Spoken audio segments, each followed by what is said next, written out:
ಹೇಳುತ್ತೇನೆ. ಸತ್ಯವನ್ನಲ್ಲದೆ ಬೇರೇನು ಹೇಳುವುದಿಲ್ಲ. ನಾನು ಹೇಳುವುದೆಲ್ಲ ಸತ್ಯ. ಆದ್ರೆ ನೇತಾಜಿ, ನೀವೆಲ್ಲಿ ಸತ್ತಿದ್ದೀರಿ?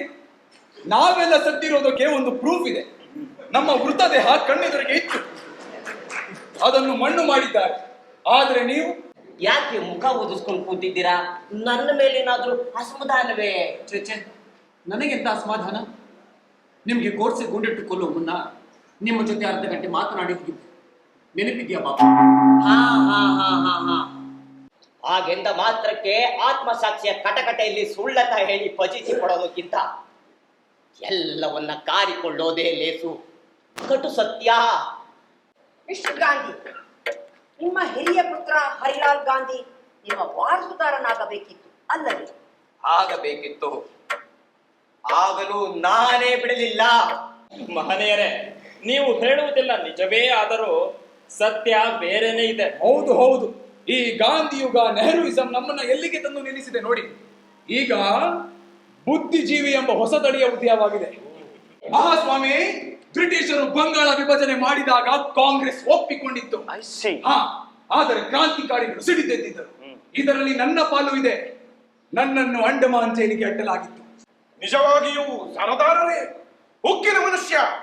ನಾನು ಸಾವರ್ಕರ್ ಬೋಸರನ್ನ ಹೊರಗಿನಿಂದ ವಿರೋಧಿಸಿ ಮುಗಿಸಿದ್ದರೆ ಪಟೇಲರನ್ನು ಒಳಗಿಟ್ಟುಕೊಂಡೇ ಮುಗಿಸಿದೆ. ಚೆನ್ನಾಗಿ ಕೋರಸ್ ಮಾಡ್ತೀರಿ. ನೀವು ಆರ್ಕೆಸ್ಟ್ರಾದಲ್ಲಿದ್ದರೆ ಸ್ವಲ್ಪ ಹಣ ಮಾಡ್ಕೊಳ್ಬಹುದು. ಆದರೆ ಅದು ಅವರೇ ಹೇಳಿ ಬರೆಸಿದ ವರದಿಯಾಗಿತ್ತು. ಪಟೇಲ್ಜಿ, ಹೀಗೆ ಎಲ್ಲವನ್ನು ಹೇಳಿದರೆ ನೀವೇನು ಸಂತರಾಗುವುದಿಲ್ಲ? ನಾನ್ಸೆನ್ಸ್. ಮಿಸ್ಟರ್ ನೆಹರು, ನಿಮಗೆ ನೀರು ಬೇಕಿದ್ದರೆ ಅಲ್ಲಿಗೆ ಕಳಿಸಲಾಗುತ್ತದೆ.